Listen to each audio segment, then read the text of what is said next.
পৃথিবীতে একজন মানুষ তার ছেলে মেয়েকে বেশি ভালোবাসে, মোহাব্বত করে, লাইক করে, পছন্দ করে, ছেলে মেয়ের জন্য 7 গুণী মাফ করে দেয়, আসলে নাই?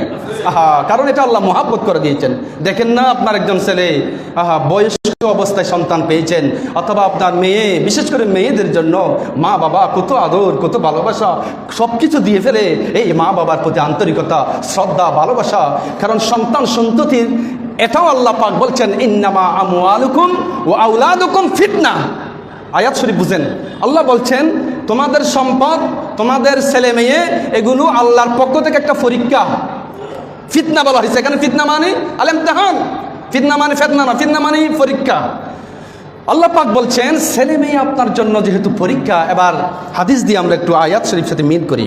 আল্লাহর হাবিব বলছেন ছেলে মেয়ের চেয়েও আল্লাহর হাবিবকে ভালোবাসতে হবে, রাসূলকে ভালোবাসতে হবে। এটা কীরকম কীরকম? এবার দেখেন, সন্তানের বয়স 12 বছর হয়ে গেল, আপনার ছেলে সন্তানের কথা বলছি, হাদিস শরীফের ভিতরে এসেছে 7 বছর থেকে নামাজের আতিউল্লাহ ওয়া রাসূল ফাইন তাওয়াল্লাউ ফাইন্নাল্লাহা লা ইউহিব্বুল কাফিরিন।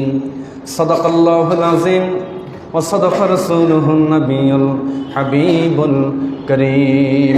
ইন্নাল্লাহা ওয়া মালাইকাতাহু ইউসাল্লুনা আলান নবী ইয়া আইয়ুহাল্লাযীনা আমানু সাল্লু আলাইহি ওয়া সাল্লিমু তাসলিমা। বিগত 1 বছরকে কেন্দ্র করে হায়াতের ভিতরে সংগঠিত যত অপরাধ, ভুল ত্রুটি, গুনাহ, নাফরমানি, সব কিছুর জন্য আজকে তওবার নিয়তে বসতে হবে। বান্দার জন্য তওবার দরজা খোলা রাখছেন, সেই নিয়তে আমরা সবাই দিলকে নরম করে আল্লাহর সামনে বসেছি।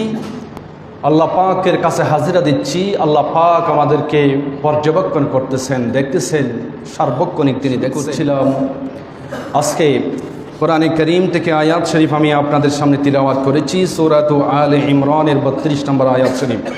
আল্লাহ পাক সুবহানাহু ওয়া তাআলা তার প্রিয় হাবিবের আনুগত্য, তার প্রিয় রাসূলের জিন্দেগানি, আদর্শ, সুন্নাত এবং হযরতের তামাম জিন্দেগিকে উম্মতের জন্য সব ক্ষেত্রে মডেল হিসাবে মানার জন্য, আনুগত্য করার জন্য, অনুসরণ করার জন্য, অনুকরণ করার জন্য আল্লাহ পাক ফরজ করে দিয়েছেন। এই আয়াতে কারিমায় সেই কথাটাই আল্লাহ পাক আমাদেরকে মেসেজ দিচ্ছেন। যারা ফাইন তাওয়াল্লাউ, যারা অন্য পথ, অন্য রাস্তা, অন্য মতাদর্শ, অন্য রীতিনীতি গ্রহণ করে জীবন পরিচালনা করবে, তাদের জীবন যে বিপদ হবে, ক্ষতিগ্রস্ত হবে, তারা যে দুনিয়াতে এবং আখিরাতে ধ্বংসপ্রাপ্তদের অন্তর্ভুক্ত হবে, সেটা আল্লাহ পাক কোরআনে কারীমে সরাসরি আয়াত নাজিল করে উম্মতে মুহাম্মদীকে, গোটা বিশ্ববাসীকে জানিয়ে দিয়েছেন। এই জন্য আমরা সবাই বুক ভরা ভালোবাসা নিয়ে, আন্তরিকতা নিয়ে, শ্রদ্ধার সহিত আল্লাহর হাবিবের উম্মত হিসেবে আমাদের দৈনন্দিন জীবনকে দিন দিন সুন্নতে, আদর্শে, নবীজির ক্যারেক্টারে সাজিয়ে গুছিয়ে, রসে ফুলে ভরা গাছে সুন্দর করার জন্য আমাদেরকে চেষ্টা করতে হবে। বলুন ইনশাআল্লাহ। শুধু দিন বা দিন বা ডে বাই ডে, এক পর এক, দিনের পর দিন এসে এক এক জুমার আলোচনা, তাফসির আমরা শুনে যাচ্ছি। যদি আমরা প্রত্যেকটা আলোচনা থেকে এক একটি পয়েন্ট, অন্তত একটা আদর্শ যদি আমরা পরিবর্তনের নিয়তে শ্রবণ করি, ইনশাআল্লাহ আল্লাহ পাক আমাদের সবাইকে কল্যাণের দরজায় পৌঁছিয়ে দিবেন, সফলতার দ্বারপ্রান্তে নিয়ে যাবেন। আসুন আমরা সরাসরি চলে যাচ্ছি আল্লাহর হাবিবের কাছে, রাসূল করিম সাল্লাল্লাহু আলাইহি সাল্লামের প্রিয় আদর্শের দিকে, প্রিয় শ্রেষ্ঠ জিন্দেগানির দিকে আমরা চলে যাচ্ছি। আল্লাহ পাক সুবহানাহু ওয়া তাআলা বলছেন, মান আতা আর রাসূল ফাকাদ আতা আল্লাহ।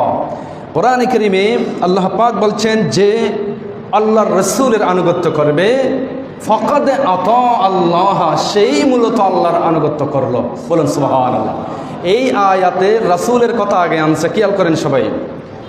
অন্যান্য আয়াতে ইয়া আইয়ুহাল্লাযীনা আমানু আতিউল্লাহ ওয়া আতিউর রাসূল, হে ইমানদারগণ, তোমরা আল্লাহর আনুগত্য করো এবং রাসূলের আনুগত্য করো। এখানে রাসূল শব্দটি পরে নেওয়া হয়েছে। আরেকটা আয়াত আল্লাহ পাক বলছেন, মাইয়ুতির রাসূলা ফাকাদ আতা আল্লাহ। এই আয়াতে আল্লাহ শব্দের আগে রসুল শব্দকে মুকদ্দম করা হয়েছে। তার মানে কি? এটার কারণ আছে। কারণ হচ্ছে এই পৃথিবীতে একমাত্র কেবলমাত্র শুধুমাত্র সফলতার দ্বার প্রান্তে যদি কেউ পৌঁছতে চায়, কারো আদর্শ, কারো নীতি রীতি অভ্যাস চালচলন ক্যারেক্টার অনুসরণ করাতে সফল হওয়া যাবে না। সফল হতে হলে একমাত্র মানতে হবে আমার বিশ্বনবী মুহাম্মদুর রাসূলুল্লাহ। রাসূলের আদর্শই সর্বশ্রেষ্ঠ আদর্শ। রাসূলুল্লাহর ক্যারেক্টার ওই উম্মতের জন্য বেস্ট, একমাত্র পাওয়ারফুল ক্যারেক্টার। এবং আল্লাহর হাবিবের আনুগত্য যারাই করবে তারাই আল্লাহর আনুগত্য করলো। আর আল্লাহর আনুগত্য যারা করবে তাদেরকে অবশ্যই রাসূলের আনুগত্য করতে হবে। এর অনেক তথ্য, অনেক কারণ মুফাসসিরিন কেরামরা বয়ান করেছে। আমরা সংক্ষেপে সারসংক্ষেপ যে কথাটা শুনতে চাচ্ছি সেটা হচ্ছে, আল্লাহ পাক সুবহানাহু ওয়া তাআলা তার প্রিয় হাবিবকে এই পৃথিবীতে পাঠিয়ে আল্লাহ পাক লাগাম ছেড়ে দেন নাই। আল্লাহর হাবিবকে বলেন, হে হাবিব, আপনাকে আমি দুনিয়াতে পাঠিয়ে দিয়ে তাইফের ময়দানে কষ্ট পেয়েছেন, আরবের ময়দানে কষ্ট পেয়েছেন, বিভিন্ন ঘাত প্রতিঘাত আপনার উপরে এসেছে, তার মানে আপনাকে আমি ছেড়ে কোথাও যাই নাই। হে রাসূল, আপনি যেখানে যাচ্ছেন সেখানে আমি আল্লাহর কুদরতের দৃষ্টি সেখানে আছে। আপনাকে আমি পৃথিবীতে কোরআনের একত্ববাদের তাওহীদের লাগাম দিয়েছি, আর ওই লাগামের গোড়া হচ্ছে আমি আল্লাহর হাতে। বলুন সুবহানাল্লাহ। অতএব আপনি ভয় করবেন না। ফালা তাখশাউহুম, তাদেরকে আপনি কোনো ভয় করবেন না। আপনি আপনার উপর আদিষ্ট বিষয়গুলো আপনি প্রচার করুন, বুঝান, উম্মতের কাছে দাওয়াত পেশ করুন। সেই হিসাবে আল্লাহর হাবিব এই পৃথিবীতে এসে মানবতার পথ, শান্তির পথ জাতির সামনে পেশ করলেন। এই পথে যারা গ্রহণ করছে, এই পথকে যারা সাদরে বরণ করে নিয়েছে, তাদেরকে আল্লাহ পাক সফলতার দ্বারপ্রান্তে নিয়ে গেছেন। আল্লাহর হাবিবের আসহাবে রাসূলদের জীবনী আজকে কোরআনে কারীম দিয়ে তাদের সেই জীবনী ফুটন্ত গোলাপের মতো ইতিহাস, তাদের সেই চিত্র কোরআনে কারীম আল্লাহ পাক তুলে ধরেছেন। সম্মানিত উপস্থিতি, আল্লাহ পাক সুবহানাহু ওয়া তাআলা কোরআনে কারীমে বলছেন, লাকাদ কানা লাকুম ফি রাসূলিল্লাহি উসওয়াতুন হাসানাহ। অবশ্যই অবশ্যই তোমাদের জন্য রয়েছে আল্লাহর হাবিবের জীবনের ভিতরে তোমাদের জন্য সর্বোত্তম আদর্শ, সর্বশ্রেষ্ঠ আদর্শ, সর্বোচ্চ পর্যায়ের আদর্শ উম্মত তোমাদের জন্য রয়েছে আমার হাবিব মুহাম্মদ রাসূলুল্লাহর জীবনের ভিতর। সুবহানাল্লাহ। বলেন, এই জন্য আজ থেকে মত পর্যন্ত আমাদের সব ক্ষেত্রে আদর্শ হিসেবে মেনে নিতে হবে কার? মুহাম্মাদুর রাসূলুল্লাহ। মুসলমানের জীবনের পরতে পরতে, রন্ধ্রে রন্ধ্রে, কেন্দ্রে কেন্দ্রে, জায়গায় জায়গায়, কথায় কথায়, খাওয়া দাওয়া, চলনে বলনে, ঘুমে, সব ক্ষেত্রে আমার সামনে একজন থাকবে, একজন আদর্শ থাকবে। সে আদর্শ হচ্ছেন মুহাম্মদ মুস্তাফা সাল্লাল্লাহু আলাইহি। এই থিওরিটা আগে দিলের ভিতরে সেট করতে হবে আপনাকে আমাকে, এটাই সেট করতে হবে। প্রথম কাজ হচ্ছে সেটা। এরপরে নবীর আদর্শ যখন আমার অন্তরে সেট হয়ে যাবে, সে আদর্শ লালনের জন্য, পালনের জন্য, বাস্তবায়নের জন্য দ্বিতীয় পদক্ষেপ আমাদের সবাইকে নিতে হবে। যেই পদক্ষেপগুলো আল্লাহর হাবিবের আসহাবে রাসূলগণ নিয়েছিলেন, আল্লাহ রাসূলের কলিজার টুকরা সাহাবায়ে কেরামগণ নিয়েছিলেন। নবী করিম সাল্লাল্লাহু আলাইহি সাল্লামের উপর সূরাতুত তাওবা 26 নম্বর আয়াত শরীফ যখন নাজিল হলো, সে আয়াতে কারিমায় আল্লাহ পাক বলে দিচ্ছেন, হে রাসূল, তোমাদের ভিতরে তোমাদের পিতামাতা, সন্তান সন্ততি, তোমাদের ভাইগণ, তোমাদের স্ত্রী, পরিজনগণ এবং ওয়াশিরাতাকুম, তোমাদের অপরাপর, ধন সম্পদ, ব্যবসা বাণিজ্য, তোমাদের বাসস্থান এবং তোমাদের প্রিয় জিনিস বস্তু, এই সমস্ত বিষয় থেকে যদি তোমাদের দিলের ভিতরে আল্লাহর হাবিবের ভালোবাসা যদি প্রাধান্য না পায়, আল্লাহর কসম সে কামেল মুমিন হতে পারবে।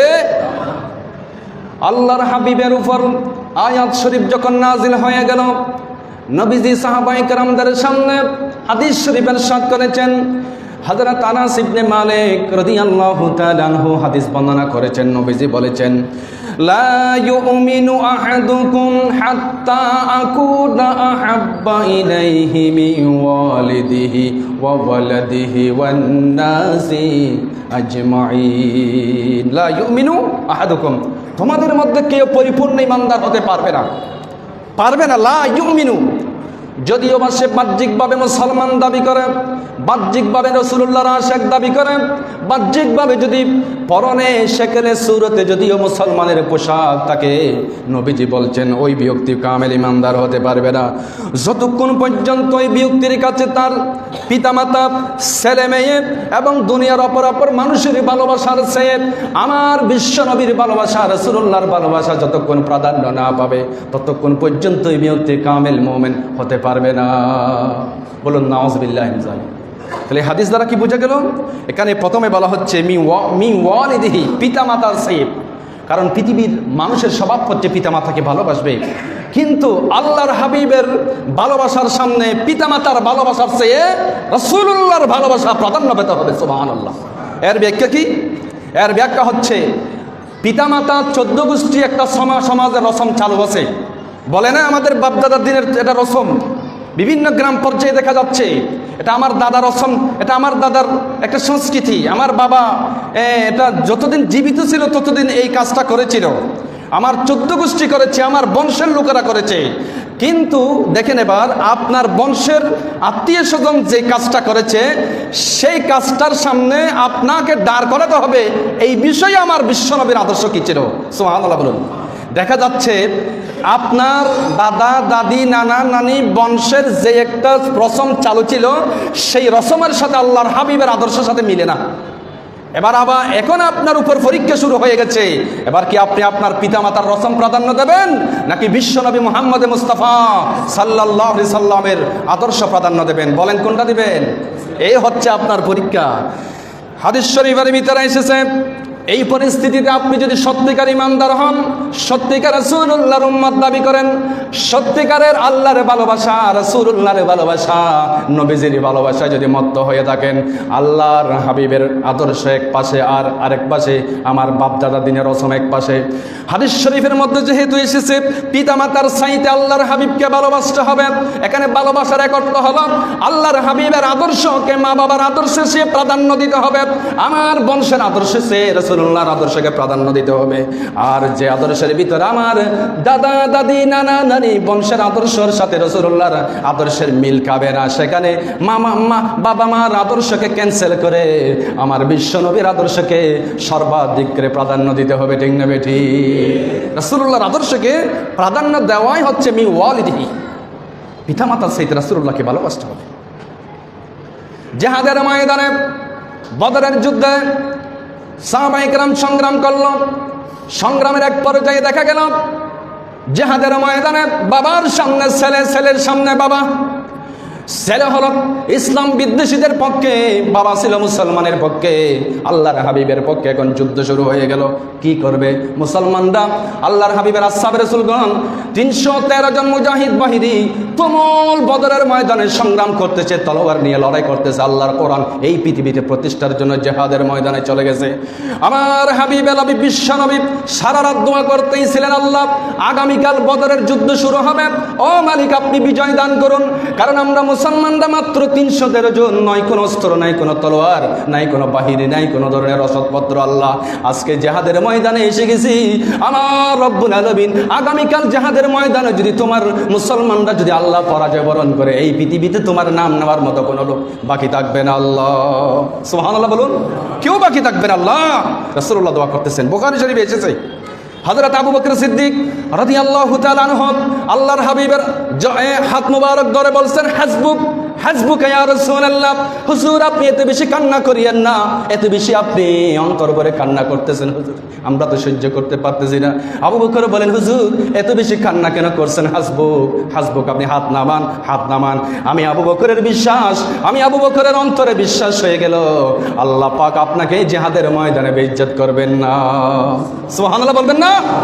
সালমান রাসূল করিম সাল্লাল্লাহু আলাইহি ওয়াসাল্লামের প্রতি ভালোবাসা সাহাবীদের, হযরত আবু বকর বলছেন, হুজুর হাসবুক হাসবুক, আপনি আর এত বেশি কান্না করিয়েন না হুজুর, আপনার চোখের পানি তো আমরা সহ্য করতে পারি না, কারণ আপনি হচ্ছেন গোটা বিশ্ব জগতের জন্য সূর্যমণি। জোরে বলুন সুবহানাল্লাহ। নবুয়তের সূর্য আমার রাসূল, আমাদের নবী, প্রাণের নবী মুহাম্মদ মুস্তাফা সূর্যমণি। হুজুর আপনি যখন আপনার চোখের পানি পড়লে আমরা সহ্য করতে পারি না, আর আপনার বিদায়ের দিন তো আমরা সহ্য করতে কিভাবে পারবো? এই জন্য আবু বকর সিদ্দিক রাদিয়াল্লাহু আনহু বলছেন, হাসবুকা ইয়া রাসূলুল্লাহ, আপনি দোয়া বন্ধ করেন হুজুর। হাত রাসূল করিম সাল্লাল্লাহু আলাইহি ওয়াসাল্লাম হাত মোবারক এভাবে উঠে গিয়েছিল। বুখারী শরীফে এসেছে, হযরতের বগল শরীফ স্পষ্ট দেখা গেছে। আবু বকর সিদ্দিক বলছেন, আমি দুই চোখে আল্লাহর হাবিবের বগল মোবারক দেখতে পেলাম। সুবহানাল্লাহ। এত বেশি হাত তুলে ফেলছেন আল্লাহর হাবিব, মনে হচ্ছে যেন আল্লাহর আরশ নেমে গেছে বদরের যুদ্ধের আগের রাত। সুবহানাল্লাহ বলুন। তো এমনি এসেছে ইসলাম, কত কষ্টের বিনিময়ে, কত চোখের পানির বিনিময়ে, কত ত্যাগের বিনিময়ে আজকে আমরা টুপি দিতে পারছি, জুমা পেয়েছি, নামাজ পেয়েছি, এই আজকে আল্লাহর হাবিবের আদর্শ পেয়েছি। আল্লাহ তুমি আমাদেরকে সেই দিন বুঝার তৌফিক দাও। বলুন আমিন। মুহাব্বত নিয়ে বলুন আমিন। আজকে মনে হচ্ছে আপনারা আবহাওয়া ঠান্ডার পাশাপাশি আপনারাও ঠান্ডা হয়ে গেছেন মনে হচ্ছে না? গত জুমায় কি প্রচণ্ড গরম, আজকের এই জুমায় কি আল্লাহ পাক ঠান্ডা করছেন। কি আপনাদের মন দিলেও কি ঠান্ডা হয়ে গেছে নাকি? আমিন বলার শব্দ শুনলে, সুবহানাল্লাহ বলার শব্দ শুনলে আমার মনে হচ্ছে আপনারাও ঠান্ডা হয়ে গেছেন। আল্লাহ পাক সবার ইমানকে জজবায়ে ইমান দিয়ে আল্লাহ ইমানের কলবি ইমানকে আল্লাহ মুনাওয়ার করে দাও। বলুন আমিন। এখন না মনে হচ্ছে তাজা হয়ে গেছেন। আল্লাহ সবাইকে কবুল করে বলুন আমিন। আই কওমে মুসলমান খবরদার খবরদার, আই কওমে মুসলমান খবরদার খবরদার, ये वक्त न गफलत का है होशियार होशियार, तू मर्द मुसलमान है तू मर्द मुसलमान, एक हाथ में कुरान एक हाथ में तलवार, एक हाथ में कुरान एक हाथ में तलवार। ঠিক না বেঠিক? মুসলমানের হাতে থাকবে আল কোরআন, আরেক হাতে থাকবে কোরআন। বদরের ময়দানে আল্লাহর হাবিবের সাহাবায়ে রাসূলগণ যখন দাঁড়িয়েছিল, আল্লাহর রাসূলের সাহাবারা যখন জিহাদের ময়দানে দাঁড় হয়েছিল, আল্লাহকে হাজির নাজির করে বলছে, আজকে হয়তো আল্লাহর কোরআন জিন্দা হবে, না হয় রাসূলুল্লাহর সাহাবীরা তাজা রক্ত দিয়ে ইসলামকে জিন্দা করবে। ঠিক না বেঠিক? সেই বদরি সাহাবীদের উত্তরসূরি হচ্ছেন কক্সবাজারের মুসলমানগণ। নরম হলো হবে না, ইমানকে জজবা ইমান দিয়ে আল্লাহ সবাইকে কবুল করে বলেন আমিন। হযরত আবু বকর সিদ্দিক বলছেন, হুজুর আপনার হাত নামান, এত বেশি কান্না করছেন, আপনার কান্না আমরা সহ্য করতে পারি না। হযরত সাল্লাল্লাহু আলাইহি সাল্লাম হাত নামালেন। রাত গভীরে আল্লাহ পাক সুবহানাহু ওয়া তাআলার রহমত নাজিল হচ্ছে। ফজরের আগে আগে বদরের ময়দানে আল্লাহর পক্ষ থেকে রহমতের বৃষ্টি নাজিল হয়ে গেল। সুবহানাল্লাহ। কেন? বদরের ময়দানটা ছিল এই বালুময় স্থান। এখন মুসলমানরা যুদ্ধ কিভাবে করবে? বালুতে বৃষ্টির পানি পড়ার সাথে সাথে বালুগুলো শক্ত হয়ে গেল, আর কাফেরদের জায়গাটা ছিল খুব শক্ত, বৃষ্টির পানি পড়ার কারণে জায়গাটা মসৃণ হয়ে গেল। এখন মুসলমানদের পক্ষে রহমত নাজিল করেছেন কে? জোরে বলেন কে? আল্লাহর হাবিব সাল্লাল্লাহু আলাইহি ওয়াসাল্লামের আসহাবে রাসূল সেই বদরের ময়দানে দোয়া করছিল। দোয়ার মধ্যে আল্লাহর হাবিবের এই দোয়া মঞ্জুর হয়ে গেল। হযরত আবু বকর সিদ্দিক রাদিয়াল্লাহু তাআলা আনহুর রাসূলের প্রতি কি ভালোবাসা ছিল, কি মহব্বত ছিল, অতি আদব সহকারে আল্লাহর হাবিবের দোনো হাত শরীফ ধরে বলছেন, হুজুর হাসবুকা ইয়া রাসূলুল্লাহ, আপনি আপনার মুনাজাত, আপনার ক্রন্দন আপনি আমাদের জন্য কিছুক্ষণ থামান, আল্লাহ পাক আপনাকে গায়বী মদদ দান করে সাহায্য করে দিবেন। সুবহানাল্লাহ। সম্মানিত উপস্থিতি, এই জন্য নবী করিম সাল্লাল্লাহু আলাইহি সাল্লাম বদরের ময়দানের কথা এই হাদিসের মধ্যে কেনে এনেছে। মি ওয়ালিদিহি, পিতা মাতার চাইতেও ভালোবাসতে হবে একজনকে, তিনি কে? মুহাম্মাদুর রাসূলুল্লাহ। এই বদরের ময়দানের কথা বলছি। তারপরের দিন জিহাদ শুরু হয়ে যাবে, এদিকে মুসলিম এদিকে কাফের। এখানে তুমুল যুদ্ধের সময় দেখা যাচ্ছে বাবার সামনে ছেলে, ছেলের সামনে বাবা। এখন কি করবে? তলোয়ার, দোনো হাতে তলোয়ার। ছেলের সামনে বাবা, বাবা হচ্ছে কাফেরদের পক্ষে, ছেলে হচ্ছে আল্লাহর হাবিবের পক্ষে, ইমানের পক্ষে, ইসলামের পক্ষে। ছেলের সামনে যখন বাবা পড়ে গেল, আর দেরি করে নাই, এখন পরীক্ষা শুরু হয়ে যাবে। কি বাবাকে হত্যা করবে নাকি করবে না? এখন তো রাসূলুল্লাহর হাদিস, আল্লাহর হাবিব কেমনভাবে ভালোবাসতে হবে, নবীজির আদর্শ কেমনভাবে ভালোবাসতে হবে। পৃথিবীর সমগ্র মানুষ এক পাল্লা গেলেও আমার বিশ্ব নবীর আদর্শ যেদিকে, আমি ইমানদারকে অবশ্যই অবশ্যই সেই রাস্তায় চলে যেতে হবে। জোরে বলুন সুবহানাল্লাহ। এখন যুদ্ধের ময়দানে ছেলের সামনে যখন বাবা পড়ে গেল, আর দেরি করে নাই, তলোয়ার তুলে ফেললো। মনে মনে হাদিসটা সে স্মরণ করলো। সাহাবী বলছে, পিতামাতার চাইতে রাসূলুল্লাহর আদর্শকে ভালোবাসতে হবে। এখন আমি যেহেতু আল্লাহর হাবিবের আদর্শের পথে আছি, আমার পিতা যেহেতু কাফেরদের পক্ষে আছে, তার কোনো ঈমান নাই, আর দেরি করে নাই, তলোয়ার বের করে এমন বাবা আঘাত করে দিল, ছেলে বাবাকে তলোয়ার মেরে দ্বিখণ্ডিত করে দিল। অর্থাৎ আল্লাহর দ্বীনের সামনে কোনো কাফের বাবা হলেও তাকে আর রেহাই দেওয়া যাবে না। ঠিক না বেটি? দ্বীনের স্বার্থে, এটা হবে দ্বীনের স্বার্থে, ইসলামের স্বার্থে, আল্লাহর স্বার্থে, কোরআনের স্বার্থে। সুবহানাল্লাহ বলবেন না? এখন আমার বাবা করলে মাপ হয়ে যায়, আমার ভাই করলে মাপ হয়ে যায়, আমার বন্ধু করলে মাপ হয়ে যায়, আর একজন হতদরিদ্র ব্যক্তি করলে ক্ষমা, এটা ডাবল শাস্তি হয়ে যাবে। এটা তো ইসলামের শিক্ষা নয়। ঠিক না? এটা দ্বৈত নীতি। ইসলাম দ্বৈত নীতিকে পছন্দ করে না। দু কিস্তি পা নিহাদং পনসিরাতং, দুই নৌকায় পা দিলে কি হয়ে যায় জানেন তো? হয় একমুখী, হয় একমুখী, হয় ডানপন্থী, হয় বামপন্থী। তবে মৃত্যুর আগ মুহূর্ত পর্যন্ত যেই রাস্তায় চলবেন, সেই রাস্তা আল্লাহকে হাজির নাজির করে কিয়ামতের ময়দানে যেন প্রশ্নের উত্তর দিতে পারি, সেই নিয়তে এই জীবন চালাইতে হবে। আল্লাহ তৌফিক দাও, বলেন আমিন। যারা বলেন আমিন। তাহলে বুঝে গেল পিতামাতার চাইতেও কাকে ভালোবাসতে হবে? মুহাম্মদুর রাসূলুল্লাহ। একটা গেছে। এরপরে 2 নম্বর, ওয়ালাদিহি, ছেলে মেয়ে থেকেও, সন্তান সন্ততি থেকেও, আপনার ছেলে মেয়ে সন্তান সন্ততি, বিশেষ করে পৃথিবীতে একজন মানুষ তার ছেলে মেয়েকে বেশি ভালোবাসে, মোহাব্বত করে, লাইক করে, পছন্দ করে, ছেলে মেয়ের জন্য 7 কোটি মাফ করে দেয়। আসলে নাই? কারণ এটা আল্লাহ মোহাব্বত করে দিয়েছেন। দেখেন না, আপনার একজন ছেলে বয়স্ক অবস্থায় সন্তান পেয়েছেন, অথবা আপনার মেয়ে, বিশেষ করে মেয়েদের জন্য মা বাবা কত আদর, কত ভালোবাসা, সব কিছু দিয়ে ফেলে এই মা বাবার প্রতি আন্তরিকতা, শ্রদ্ধা, ভালোবাসা। কারণ সন্তান সন্ততির এটাও আল্লাহ পাক বলছেন, ইন্নামা আমওয়ালুকুম ওয়া আওলাদুকুম ফিতনা। আয়াত শরীফ বুঝেন, আল্লাহ বলছেন তোমাদের সম্পদ, তোমাদের ছেলে মেয়ে, এগুলো আল্লাহর পক্ষ থেকে একটা পরীক্ষা। ফিতনা বলা হয়েছে এখানে। ফিতনা মানে আল ইমতিহান, ফিতনা মানে ফিতনা না, ফিতনা মানে পরীক্ষা। আল্লাহ পাক বলছেন ছেলে মেয়ে আপনার জন্য যেহেতু পরীক্ষা। এবার হাদিস দিয়ে আমরা একটু আয়াত শরীফ সাথে মিল করি। আল্লাহর হাবিব বলছেন ছেলে মেয়ের চেয়েও আল্লাহর হাবিবকে ভালোবাসতে হবে, রাসূলকে ভালোবাসতে হবে। এটা কীরকম? কীরকম? এবার দেখেন, সন্তানের বয়স 12 বছর হয়ে গেল, আপনার ছেলে সন্তানের কথা বলছি, হাদিস শরীফের ভিতরে এসেছে 7 বছর থেকে নামাজের তাকিদ দিতে হবে। সন্তানের বয়স যখন 10 বছর হয়ে যাবে, তাকে অবশ্যই নামাজ পড়ানোর জন্য বাধ্যতামূলক আইন জারি করতে হবে। এটা আল্লাহর আদেশ, রাসূলুল্লাহর আদেশ। সন্তানের বয়স এখন 12 হয়ে গেল। সন্তানকে যখন ফজরের আজানের সময় বাবা মসজিদে চলে আসলো সন্তানকে ডেকে দেওয়ার জন্য, মা যখন বলল বাবাকে, তার স্বামীকে বলল, হে আমার স্বামী, আপনার ছেলেকে ডেকে দেন। বাবা কি বলল না? সন্তান সারা রাত পড়ালেখা করলাম, এই মুহূর্তে তার ঘুমের ডিস্টার্ব হয়ে যাবে, শারীরিক অবক্ষয় হবে, ক্ষতি হবে। এই সময় সে একটু আরামে ঘুম ফরমাক, ঘুম যাক, তার শরীরটা সুস্থ থাকবে, ভালো থাকবে। এই বলে সে বাবা আর ছেলেকে জাগাই দেয় নাই। অথচ আল্লাহ পাক বলছেন তার উপর নামাজ ফরজ। 12 বছর বয়স হয়ে গেল, নামাজ ফরজ হয়ে গেল। এই অবস্থার ভিতরে ওই বাবা মসজিদে চলে আসলো, আর বাবা তার ছেলেকে দেখে দেয় নাই। আল্লাহ পাকের হাবিব বলছেন যেই ব্যক্তি তার ছেলে মেয়ে থেকে আল্লাহর হাবিবের ভালোবাসা প্রাধান্য পাবে না, সেই ইমানদার হতে পারবে না। এখন আপনি কি করলেন?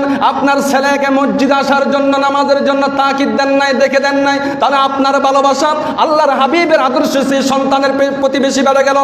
আর এই অবস্থায় যদি আপনি হাজার বার নামাজে জামাতে হাজির হন, আল্লাহর কসম করে বলছি আপনার নামাজের পূর্ণাঙ্গ সওয়াব আপনি পাবেন না। কারণ আপনার দ্বারা আপনার সন্তান দিন দিন এভাবে বিপদগামী হয়ে যাচ্ছে। আছে না নাই? দেখে দেয় না। এখন এটা তো সন্তানের কথা বলছে, আবার মেয়ের কথা বলেন। মেয়ের বয়স 15 বছর হয়ে গেল, 15-16 পড়ছে, এসএসসি দিচ্ছে, বা 9 বা 10, নিউ 10 বা এসএসসি পরীক্ষা দিচ্ছে, এমন বয়সে আপনার মেয়ে আছে। এখন কি করছেন? মেয়ে বলছে বাবা, আমার ফ্রেন্ডস, আমার পার্টনার, আমার সমসাময়িক, আমার সমবয়সী মেয়েরা কি স্ট্যান্ডার্ড কাপড় জামা সেলাই করছে, হাত একভাবে হাফ হাতা, কি বেশি বসে খুব হালকা পাতলা, দেখতে খুব চমৎকার, এরকম কাপড় আপনি আমাকে দিতে হবে, আমাকে একটু ব্যবস্থা করে দেন। এখন মেয়ে বাবার কাছে আবদার দিল, অ্যাপ্লিকেশন অ্যাপ্লিকেশন করলো যে আমার জন্য এরকম একটা কাপড়ের ব্যবস্থা করতে হবে। এখন বাবা হচ্ছে ইমানদার, বাবা এখন পরীক্ষায় পড়ে গেল। বাবার কাছে যদি ইসলামিক জ্ঞান থাকে, সে প্রথমে চিন্তা করবে আমার 15 বছর মেয়েকে কীরকম কাপড় সেলাই করে দিতে হবে, এটা বাবাকে আগে চিন্তা করতে হবে। না জানলে জানে দিয়ে আমার লোকদের থেকে পরামর্শ নিতে হবে। কেউ না জানলে আপনার মসজিদের খতিব সাহেব আছে, ওনার সাথে কন্ট্যাক্ট করে আপনি জেনে নিতে পারতেছেন। প্রতি সপ্তাহে আপনার কাছে আপনার খতিব হাজির হয়ে গেছে। কোনো মুসলমান যদি দিনের কোনো একটা প্রশ্ন না করেন, কিয়ামতের ময়দান অবশ্যই আপনারা জবাব দিতে পারবেন না। শরীয়তের প্রত্যেকটা বিষয় জেনে শুনে আপনি কাজ করুন, আমল করুন। আল্লাহ তো সুযোগ দিয়েছে জানার জন্য, যেটা বলুন না সুবহানাল্লাহ। এখন 15 বছরের মেয়ে আপনাকে আবেদন করলো, বাবাকে আবেদন করলো, হাত শর্ট হাত, এভাবে 3/4 হাত বহু হালকা পাতলা, যেগুলোর মধ্যে আসলে শালীনতা বলতে কিছুই নেই। ওই দেখছে ওদের থেকে আসছে আমদানি করে, বাহির থেকে আমদানি পোশাক আসলো, এখানে এসে জমা হলো, কক্সবাজার টাউন থেকে নিল। দেখলে মনে হচ্ছেন কি নারী কি পুরুষ চিনা যাচ্ছে না, এমন পোশাকের আবদার করলো। এখন আপনি পিতা, যেহেতু ইসলামিক পিতা, আপনাকে চিন্তা করতে হবে এই বিষয়ে আমার রাসূলের আদর্শ কি। হাদিস শরীফের ভিতরে এসেছে, এবার শুনেন, এই প্রসঙ্গে আপনাকে চিন্তা করতে হবে। আমার মেয়ে আবদার করলে, অ্যাপ্লিকেশন করলে একটি পোশাকের, আর এই বিষয়ে আমার বিশ্বনবীর আদর্শ কি ছিল? আল্লাহর হাবিবের আদর্শ হচ্ছে লাআনাল্লাহু ওয়ার রাসূল আলাল মুশাব্বিহিনা ওয়াল মুশাব্বিহাত।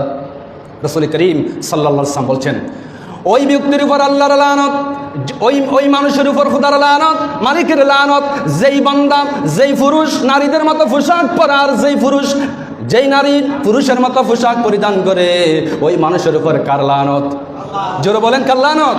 এখন আপনি পিতা হয়ে আপনাকে অবশ্যই সিদ্ধান্ত নিতে হবে, মেয়ের দরখাস্ত ক্যান্সেল করতে হবে, মেয়ের আবদার ক্যান্সেল করতে হবে, মেয়ের আবেগকে ফেলে দিয়ে। এই বিষয়ে আমার নবীর আদর্শ হচ্ছে, মেয়ে যখন বালেগা হয়ে যায়, মেয়েকে আর হাত কাটা কাপড় সেলাই দিতে পারবেন না, মেয়ের পোশাকের মধ্যে কোনো হালকা পাতলার পোশাক দিতে পারবেন না। মেয়ে যেন ব্রু প্লাগ না করে, মেয়ে যেন চিত্রাঙ্কন না করে, মেয়ে যেন চুল পুরুষের মতো বেশ দিয়ে চুল না কাটে, মেয়ে যেন এভাবে উপরে কপালে টিপ না দিয়ে এভাবে নখ ফালিশ যেগুলো আছে ইসলামে পরিষ্কারভাবে হারাম। আপনার 15 বছরের মেয়ে, 16 বছরের মেয়ে নখ ফালিশ দিয়ে যে ঘোরাফেরা করছে, কলেজে যাচ্ছে, পরীক্ষায় যাচ্ছে, সে যাচ্ছে, আপনি পিতা যদি তাকে আল্লাহর আইন যদি জারি না করেন, রাসূলুল্লাহর আদর্শ যদি আপনার মেয়ের ভিতরে জারি না করেন, আল্লাহর কসম ওই মেয়ে আর ছেলের কারণে আপনাকে জাহান্নামে যেতে হবে। আল্লাহ বুঝার তৌফিক দাও। তাহলে দেখেন তো, ছেলে মেয়ে কি পরীক্ষা হয়েছে কি হয় নাই? মেয়ে আপনার জন্য পরীক্ষা। এখন আপনি কি মেয়ের আবদারকে প্রাধান্য দেবেন, নাকি বিশ্বনবী হযরতে মুহাম্মদ মুস্তাফা সাল্লাল্লাহু আলাইহি সাল্লামের আদর্শকে প্রাধান্য দেবেন? কোনটাকে দিবেন? আর আমি সামান্য তুচ্ছ দুনিয়াতে যদি মেয়েকে খুশি করার জন্য মেয়ে যাই বলে তাই করে দিয়েছেন, দেন, অসুবিধা নেই আমার, আপনি দিতে পারবেন, এটা আপনার এখতিয়ার, যেহেতু ছেলে মেয়ে আপনার। এখন তার নাম রাখার ক্ষেত্রে কি করে জানে হুজুর? নাম টাম এগুলো আপনাদের দেওয়ার দরকার নেই, আমার ছেলের আমি নাম দেবো, আমার মেয়ের নাম আমি দেবো, যা ইচ্ছা তাই করবো, নাম দিলে আমার ব্যবহার। এই যে শুরু হয়ে গেছে আরেক গজব, নামও শুদ্ধ নেই, হাজার হাজার নামের কারণে মানুষ জাহান্নামে যাবে। আল্লাহ বুঝার তৌফিক দান করে বলুন আমিন। এই জন্য রাসূল করিম সাল্লাল্লাহু আলাইহি ওয়াসাল্লামের মুহাব্বত আমাদের অন্তরে ধারণ করতে হবে। আল্লাহ বুঝার তৌফিক দান বলুন আমিন। হযরতে মুজাদ্দিদ আল ফিসানি রাহমাতুল্লাহি আলাইহি, সুলতান বাদশাহ আকবরের আমলে যখন দ্বীন ইলাহি চালু হয়ে গেল, এই জমিনে যখন দ্বীন ইলাহি প্রচলন করে দিল, হালাল হারাম মিশ্রণ করে আল্লাহর ইসলাম, হিন্দু, মুসলিম ও বৌদ্ধ সব ধর্মের মিশ্রণে ভালো ভালোগুলো দিকগুলো নিয়ে একটা কোটেশন করলো, একটা কনস্টিটিউশন তৈরি করে দিল। বলা হচ্ছে যে এটাই ধর্ম, এটা নিয়ে মানামানি করো, যা ইচ্ছে তাই করো। মদ আর গাঁজা হালাল হয়ে গেল, এভাবে নারী পুরুষ মেলামেশা হালাল হয়ে গেল, এভাবে শুকরের গোশত হালাল হয়ে গেল।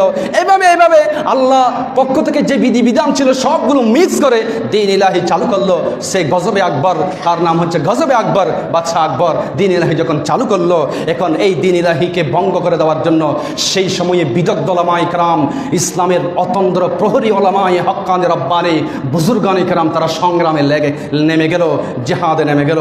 কারণ প্রকাশ্যে যদি আপনারা বলেন তো, আজকে নতুন বাহারসরা শাহী মসজিদের বারান্দার উপরে রাস্তায় যদি কেউ প্রকাশ্য ইসলামের নাম ধরে বকাবকি করে, তার গর্দান কি জমিনে রাখা হবে? জোরে বলেন, রাখা হবে? পরে যাই হবে, কিন্তু সত্যিকার অর্থে যদি আপনার ভিতরে ঈমান থাকে, সত্যিকার অর্থে যদি আপনার ভিতরে ঈমানের খুশবু থাকে, মমতায় মুহাম্মদ সাল্লাল্লাহু আলাইহি ওয়াসাল্লাম থাকে, প্রকাশ্যে ইসলামের বিরুদ্ধে যদি কেউ, কোরআনের বিপক্ষে যদি সরাসরি প্রকাশ্যে কুফরি বাক্য আলাপ করে, তার গর্দান কোথায় যাবে, কলিজা কোথায় যাবে, চত্র বন্ধ করে দেওয়া হবে। এই ধরনের ইমানদার এখানে আছে না নাই? কক্সবাজার শাহী মসজিদে আছে না নাই? দেখি কারা কারা ইমানদার, হাত তুলে দেখান তো। লিল্লাহে তাকবীর, লিল্লাহে তাকবীর।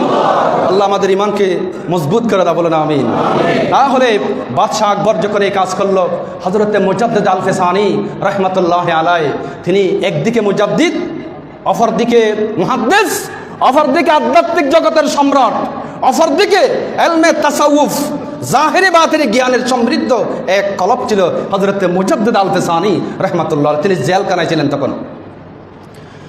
বাদশাহ আকবর যখন দিন ইলাহি চালু করল, গোটা এলাকায় ছত্রভঙ্গ, এভাবে ফিতনায় জর্জরিত হয়ে গেল, সমাজে শান্তি চলে যায়, গ্রামে শান্তি চলে যায়। এই অবস্থায় মুজাদ্দিদ আল ফিসানি রাহমাতুল্লাহ আলাইহি দিলের ভিতরে রাসূলুল্লাহর ভালোবাসা ছিল, আল্লাহর হাবিবের প্রতি ভক্তি, শ্রদ্ধা, ভালোবাসা, নবীজির প্রতি তো মহাব্বত ছিল, যার কারণে তিনি সিদ্ধান্ত নিলেন, আমি সুলতান মুজাদ্দিদ আল ফিসানি রাহমাতুল্লাহ আলাইহি বলছেন, আমার কারাগারের ভিতরে থাকাকালে তিনি যখন এই খবর পাইলেন আল্লাহর হুকুমে বাদশাহ আকবরের এই দ্বীন ইলাহির বিরুদ্ধে চতুর্দিকে যখন এভাবে আন্দোলন শুরু হয়ে গেল, আল্লাহ পাকের রহমতে মুজাদ্দিদ আল ফিসানি কারাগার থেকে বের হওয়ার সুযোগ পাবেন।